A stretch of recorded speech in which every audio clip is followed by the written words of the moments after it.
Nah, apa yang disebut dengan LAN? Yaitu kumpulan sejumlah periferal yang terdiri dari beberapa komputer. Jadi periferal itu adalah perangkat keras. Adalah perangkat keras. Yang mana dia saling terintegrasi, terhubung satu sama yang lain. Dengan demikian dapat kita melakukan aktivitas seperti menukar data atau informasi dengan mudah dan cepat. Salah satunya ya adalah jadinya komunikasi, ya, adanya chatting dan seterusnya. Apa saja manfaat dari pemakaian LAN ini? Ya, dapat menghubungkan komputer dalam jumlah yang banyak. Itu manfaatnya. Akses antar komputer, tukar-menukar data, atau yang lain berlangsung dengan cepat dan mudah. Dapat saling bertukar informasi dengan pengguna di luar area apabila terhubung ke internet. Dapat juga membackup data pada komputer lain tanpa hard disk. Menghemat waktu dan biaya dalam pengiriman file.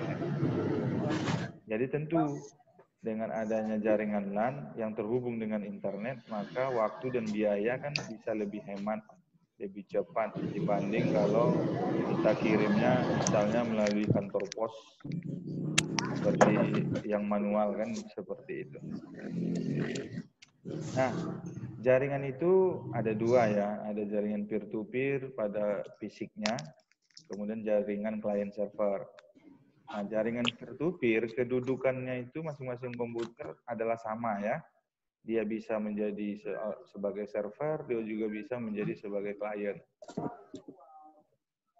Kemudian jaringan client server, ya, itu komputer yang terhubung lebih dari satu, seperti skema di samping ini. Nah, di sini bisa kita anggap sebagai server, maka komputer yang lain adalah client. Maka skema seperti ini itu disebut sebagai jaringan client server. Kalau kita kembali ke peer-to-peer, coba lihat, maka topologi ini topologi star ya, melingkar. Statusnya sama, maka ini peer-to-peer. Pada dasarnya dia dua, jadi dua komputer. Ya, bisa sini sama sini gitu. Maka ini peer-to-peer. Tapi lebih dari dua pun kalau topologinya seperti ini, seperti star ini, ya dia juga bisa dikatakan peer-to-peer karena dia satu jalur. Kondisinya sama, posisinya sama, statusnya. Apa bisa ini sebagai server, ini bisa jadi klien, ini juga bisa jadi server, dan ini bisa jadi klien. Maka topologi star ini boleh dikatakan sebagai jaringan peer-to-peer. Ya. Nah, ketika kita sudah membangun, sudah mengenal jaringan ada client server, ada peer-to-peer, maka ketika kita ingin membangunnya atau merakitnya, maka langkah yang pertama kita harus men-setting yang namanya IP address. IP address nih. Jadi Internet Protocol Address.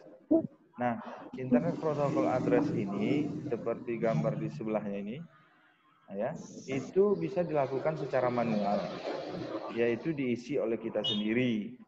Kemudian bisa juga secara otomatis, yaitu melalui fungsi DHCP, Dynamic Host Configuration Protocol. Nah, bisa seperti itu. Jadi, adik-adik sekalian, kedua-duanya ini nanti kita praktekkan jika situasi kita sudah kondusif terhadap virus COVID-19. Jadi kita nanti kalau sudah masuk ke lab, kita bisa praktekkan kedua-duanya. Ya.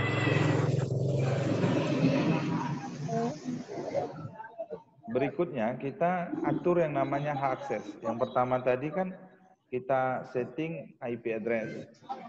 Nah, yang kedua hak akses melalui advanced sharing setting. Nah ini semuanya ini di on kan kecuali password. Kalau pas nanti di sini checklist diklik, nanti di on kan semua ya. Ini dimaksudkan adalah untuk memberikan hak akses. Setelah selesai kita setting IP address, juga sudah kita setting, maka kita bisa melakukan tes koneksinya, apakah dia bagus atau tidak. Untuk mengetes itu fungsi Ada tapi ping, di bawah handphonenya. ya, fungsi ping.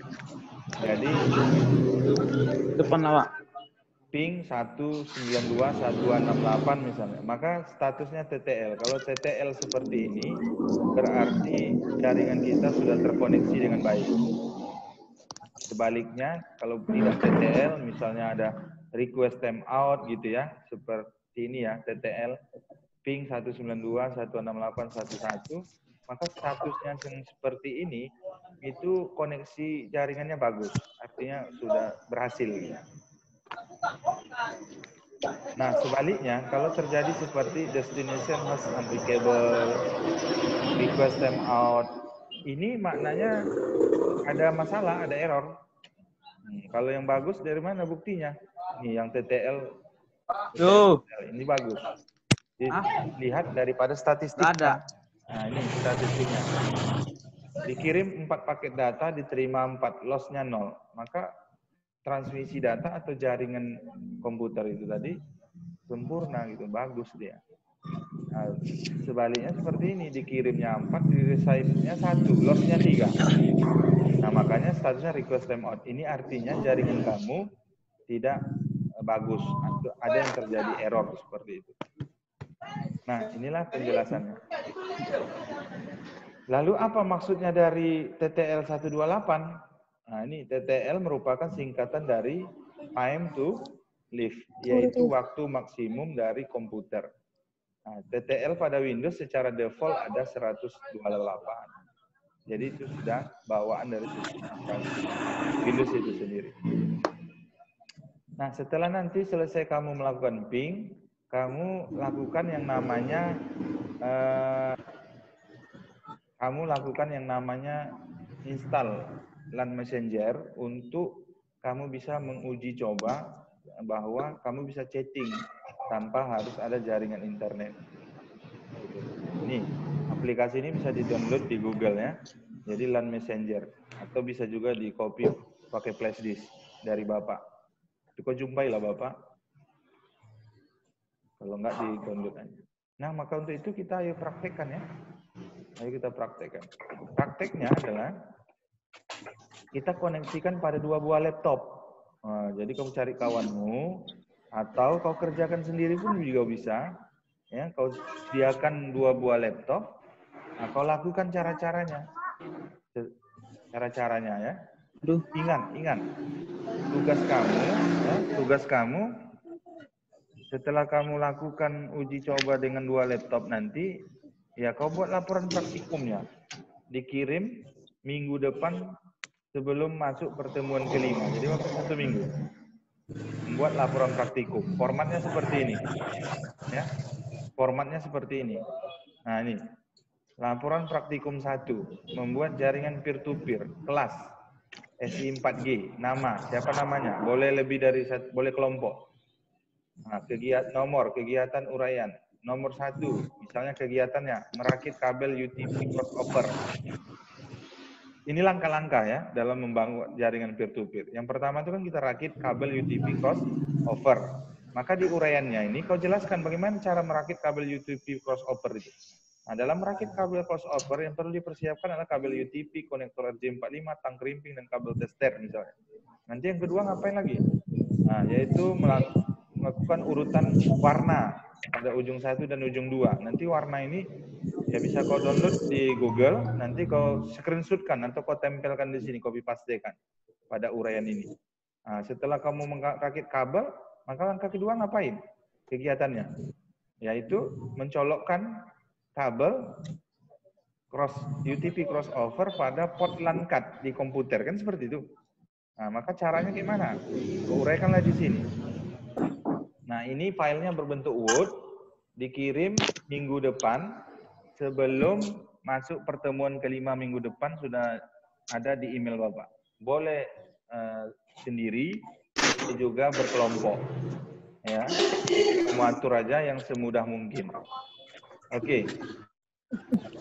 Nah, perhatikan cara-cara apa?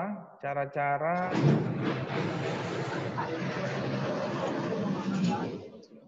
tunggu ya.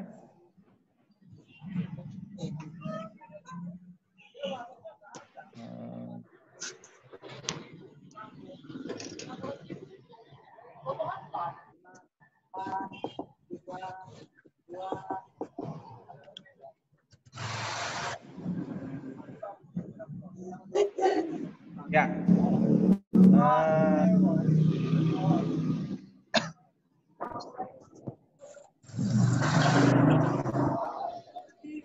Halo? Halo. Pak. Ya, Pak. jadi demikian penjelasan Bapak terkait materi pertemuan kita yang keempat ini. Ada pertanyaan? Yang bertanya lambaikan tangan.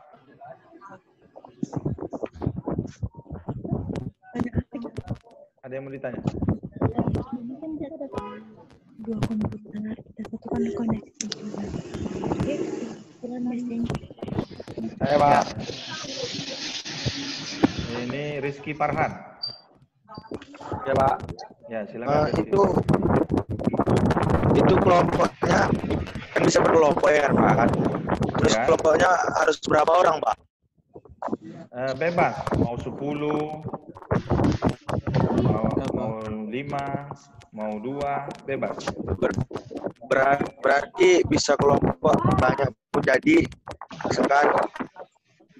Sudah jelas gitu ya Pak? Ya, sendiri pun boleh Rizky Farhan. Kabel yang digunakan kabel crossover ya. Nah, nanti prakteknya video Bapak WA kan di grup. Ada video praktek yang Bapak praktekkan, nanti kamu lihat di WhatsApp grup. Ada lagi? Pagi Pak. Dah cukup ya? Iya, Pak. Demikian pertemuan kita pada hari ini. Ya, kita sudah absen, materi juga sudah Bapak share. Ya, mudah-mudahan bisa dipahami. Bagi yang kurang paham atau ada yang konfirmasi lagi, itu bisa di grup WA. Oke? Baik Pak. Assalamualaikum warahmatullahi wabarakatuh. Iya, Pak. Waalaikumsalam warahmatullahi wabarakatuh.